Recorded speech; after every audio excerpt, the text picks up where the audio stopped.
안녕하세요. 부바지 김현민 기자입니다. 하루 전에 있었던 기자회견에서 황선홍 아시안게임 대표팀 감독이 이강인 선수의 아시안게임 합류 관련해서 파리 생제르맹으로부터 답이 오지 않았다라면서 답답한 심경을 토로해서 많은 우려를 자아냈는데요. 결국 파리 생제르맹이 다음 주 주중에 있을 도르트문트와의 챔피언스리그 경기가 끝나고 이강인 선수를 보내주기로 허락했습니다. 이 과정에서 축구협회보다는 도리어 이강인 선수 쪽에서 이 모든 일정들을 조율하는 그런 일들이 있었기 때문에 이래저래 문제가 되고 있는데요. 해당 관련 내용과 이제 주말 리스와의 리그안 경기 프리뷰까지 묶어서 해드리도록 하겠습니다. 먼저 그 황선홍 감독이 이제 그 아시안게임 훈련을 앞둔 상태에서 이제 매체들과의 인터뷰에서 뭐라고 얘기를 했냐면요. 파리 생제르맹과 그 합류 시점에 대한 조율이 안 되는 듯 라고 하면서 아직까지도 합류 시점이 정해지지 않았다, 답답하다, 빨리 결정되어야 플랜을 짤 수 있는데 이게 제대로 되지 못하고 있다, 클린스만 감독과 이야기를 해봐야 한다, 이제 대회를 위해서 떠나니 내가 할 수 있는 일은 없다, 협회 내부에서 논의가 필요할 것 같다, 이런 식의 얘기들을 했는데요. 뭔가 그러니까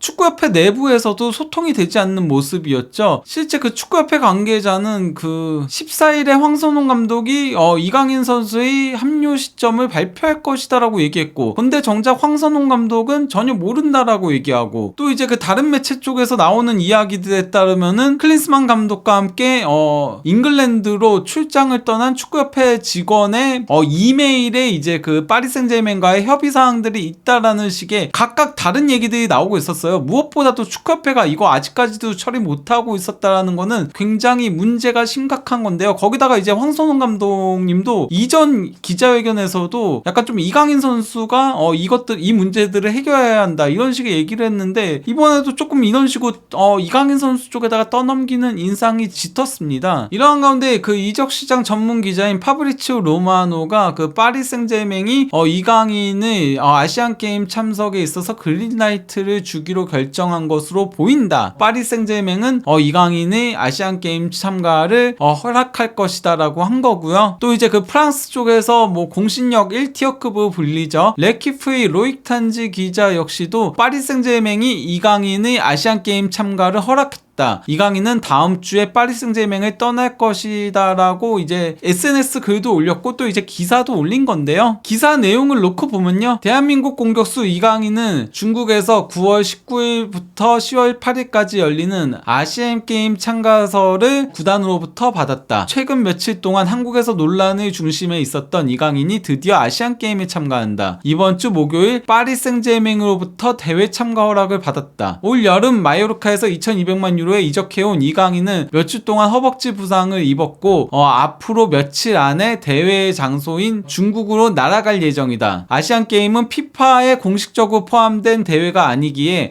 파리 생제르맹은 선수를 보낼 의무가 없었다. 즉 파리 생제르맹은 보낼 의무 자체는 없지만은 선수의 요청을 받아들여서 보내줬다라는 얘기인 겁니다. 그러면서 이제 여기서 중요한 얘기가 있는데요. 선수와 에이전트 파리 생제르맹의 대화 끝에 결정이 내려졌다. 여기에 축구협회 없습니다. 축구협회 대체 뭐 하는 건지 모르겠죠. 거기다가 이제 이런 식으로 상황을 처리할 수 있어서 우리 모두 행복하고 선수를 도와준 파리 생제르맹에 감사한다라고 선수 주변 사람들은 주장하고 있다. 여기도 이제 그 축구협회 없죠. 파리 생제르맹에게 감사한다라고 얘기하고 있죠. 즉 이강인 선수 측에서 거의 이 문제를 파리 생제르맹과 단독으로 대화를 해서 매듭을 풀어나갔다는 소리예요. 물론 파리 생제르맹과 축구협회 쪽에서 아예 소통이 없었던 건 아닙니다. 그 아예 협의가 없었던 건 아니고요. 다만 이제 파리 생제르맹 쪽에서는 아시안게임에 차출이 되면은 그만 아시안컵에 조금 조별리그가 지나고 나서 보내주거나 하겠다라는 식의 협의 내용들이 있었다라는 그런 보도들이 있었습니다. 근데 이제 그 축구협회 쪽에서는 그걸 받아주지 않은 거죠. 왜냐하면은 그 연령대별 대표팀과 이제 성인 대표팀은 완전 다른 거잖아요. 클린스만 감독이 그걸 허용할 리도 만무하고요. 그러다 보니까 여기서 이제 끌리고 있는 와중에 이강인 선수가 엘리 에리케 감독과 직접 대화를 해가지고 설득을 했다는 얘기들까지 흘러나오고 있습니다. 이런 건데 뭐 르파리지행에서도 같은 내용의 이제 제목의 기사가 올라온 건데요. 제목은 뭐 앞에 있었던 레키프 기사랑 동일한데요. 근데 이제 그 본문 내용을 놓고 보면요, 왼쪽 허벅지 부상에서 복귀한 이강인은 아시안 게임에 참가하기 위해 자국으로 돌아갈 예정이다. 파리 생제맹은 이강인의 모습을 장기간 보기 위해 여전히 기다리고 있다. 진짜 짧게만 본 거잖아요. 한 경기 뛰고 부상당하고 한 경기 뛰고 부상당하고 그랬다 보니까 이렇게 표현한 건데요.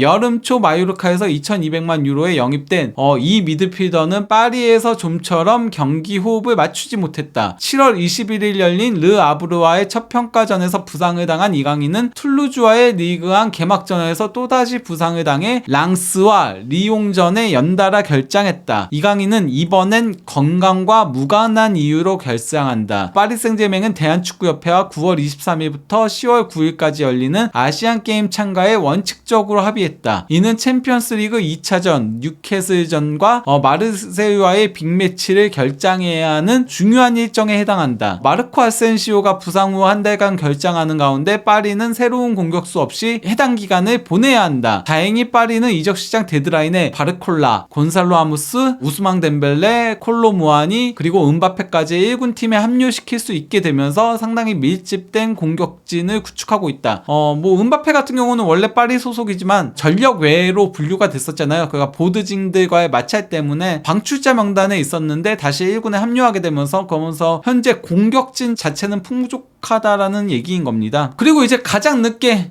대한축구협회에서 공식 발표를 했습니다. 참 빨리도 나왔죠. 다른 데서는 이미 나온 상태에서요. 대한축구협회는 이강인 선수의 소속팀 파리 생제르맹과 협의 결과 프랑스 현지 시간 19일 소속팀의 유럽축구연맹 챔피언스리그 도르트문트전 홈경기 종료 후 아시안게임 대표팀에 합류하는 것으로 한국 시간 14일 밤 최종 합의했다. 이에 따라 이강인 선수는 프랑스 현지 시간 20일 중국 항저우로 이동 아시안게임 대표팀에 합류할 예정이다. 그러면서 이제 그 대한축구협회는 2023년 아시아 축구연맹 아시안컵 차출 일정 조정을 전제로 2022년 항저우 아시안게임 차출을 허락하겠다는 파리 생제르맹 구단의 메일을 13일 접수한 이후 14일 밤 늦게까지 파리 생제르맹과 협의를 했고 최종적으로 다른 전제 조건 없이 20일 2022년 항저우 아시안게임 대표팀 합류를 허락한다는 파리 생제르맹의 공식 답변을 14일 밤 받았다라고 덧붙였다라고 한 건데, 이거 그러니까 제가 앞에 한 얘기가 맞는 거죠. 13일에 파리 생제르맹으로부터 그러니까 아시안게임 차출 보내주는 대신에 아시안컵 차출 일정 조정해달라 이렇게 요청한 거 맞습니다. 근데 이제 대한축구협회에서 이거 받아주지 않은 거죠. 그래서 이제 밤 늦게까지 협의를 했다라고 하는데 사실 협의한 건지 저는 상당히 의심이 갑니다. 그러면서 이제 최종적으로 다른 전제 조건 없이 아시안게임 합류를 허락했다. 이거는 이제 이강인 선수가 결국은 설득한 거나 마찬가지인 거예요. 어쨌건 이제 그 도르트문트전이 끝나고 합류를 할 예정이잖아요. 그러면은 뭐 빨리 도착해도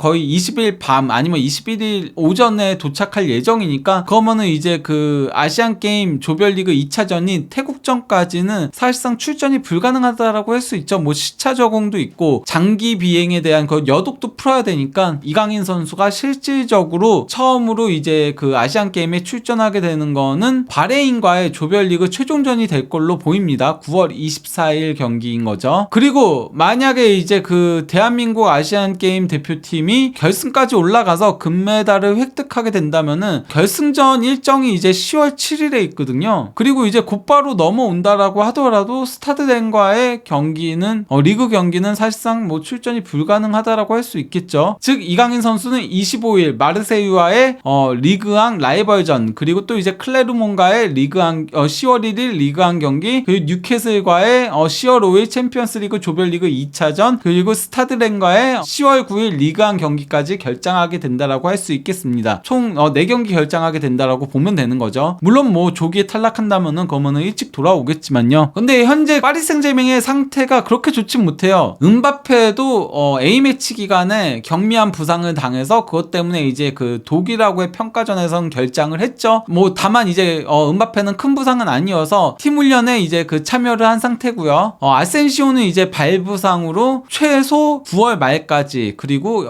한 달가량 결장할 가능성이 높고요. 또 이제 그 파비안 루이스도 뭐 경미한 이제 그 허벅지 쪽 부상 때문에 며칠 동안은 결장할 예정이고요. 또 이제 누누 멘데스 같은 경우는 장기 부상에서 이제 복귀해가지고 점진적인 재활 훈련 중에 있습니다. 하지만 아직 출전은 불가능한 상태고요. 센터백인 킴펜베는 여전히 이제 그 치료 프로토콜에 따라서 치료 중에 있습니다. 이러한 가운데 그 파리 생제맹은 니스와 리그안 경기를 칠 예정인데요. 니스 같은 경우는 지난 시즌 37실점으로 랑스에 이어서 최소 실점 2위를 기록을 했었고요. 또 이제 이번 시즌 역시도 2실점으로 최소 실점 1위입니다. 즉 상당히 단단한 수비를 자랑하는 팀이라고 할 수 있겠는데요. 그도 그럴 것이 니스의 선수단 면면을 놓고 보면은 수비 쪽에 조금 포커싱이 맞춰져 있습니다. 그 리그앙 최고의 수비수 중 한 명으로 불리는 토디보와 또 이제 바이에른과 메넨글라드바흐 등에서 활약을 했었던 베테랑 수비수 단테가 이제 중앙 수비 라인을 형성하고 있고요. 미드필더 라인에도 은다이시미에와 이제 케프랭티랑 그리고 또 이제 과거 에스턴 빌라에서 뛰었던 모르강 상송 등이 있죠. 그리고 이제 좌우 풀백에 특히 오른쪽에는 상당히 공격력이 강한 아탈 등이 있는데요. 어쨌건 척추 라인이 상당히 수비적으로 단단하다 보니까 이 팀 상대로 골을 넣기가 쉽지 않다라고 할 수 있겠습니다. 특히 이제 이 중에서 가장 많은 주목을 받고 있는 선수 중에 한 명이 바로 이제 케프랑티랑인데요. 케프랑티랑은 바로 이제 그 1998년 프랑스 월드컵과 유로 2000 당시에 프랑스의 우승 주역이었던 전설적인 수비수, 센터백과 오른쪽 풀백을 전부 다 소화했었던 릴리앙 튀랑의 아들입니다.